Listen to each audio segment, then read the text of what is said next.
Acho que a lembrança que eu tenho muito nítida na minha memória é de não ter nada para comer em casa. Nada para comer em casa. E a minha mãe, com a sua relação com a terra, isso é uma coisa muito forte pra gente. Minha mãe passou a sua primeira infância na zona rural e depois, assim como milhões de brasileiros, brutalmente empobrecidos no campo, experimentando todo tipo de peste, mazelas, misérias. Foi pra cidade, mas tinha essa relação muito forte com o campo. Ela plantou mandioca no quintal de casa e durante uns 20 dias, pelo menos, a gente só comia mandioca de todas as formas. Mandioca cozida, mandioca frita. Aí chegou um momento que não tinha gás e aí ela teve que acender uma fogueira no quintal de casa com os galhos secos da ramagem anterior. Eu tinha 3 anos.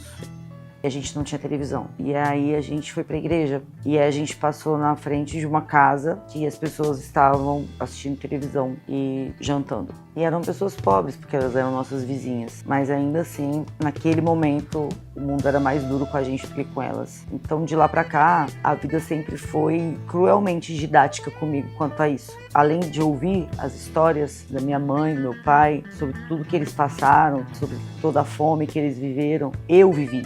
Não precisava que alguém me contasse. Tem uma família muito amiga nossa lá na igreja e eles sempre contam isso, que às vezes a minha mãe falava pra eu ir lá na casa deles só pra brincar, mais ou menos perto da hora do almoço. Não tinha nada pra comer e a minha mãe suportaria a fome enquanto eles dividiam um pouco do que eles tinham com a gente também. É curioso isso porque a minha noção de desigualdade, ela também vem junto com a minha noção de providências da vida em comunidade, porque os meus irmãos da igreja eram muito pobres também, mas os que tinham um pouquinho mais, por muitas vezes compartilharam desse pouco com a gente. E quando a gente tinha um pouquinho, a gente também compartilhava com quem tinha menos. E graças a Deus e a ética do evangelho na visão de mundo dos meus pais, eles sempre nos ensinaram, para mim e pro meu irmão, que isso não era natural, que a gente não estava passando por isso porque a gente tinha feito algo de errado. Isso era resultado de uma série de estruturas que geram abismos, enfim.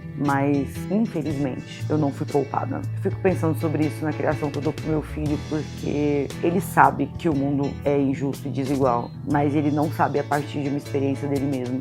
E eu vejo que diferença geracional do que eu vivi para o que ele está vivendo agora, 30 anos depois, sabe?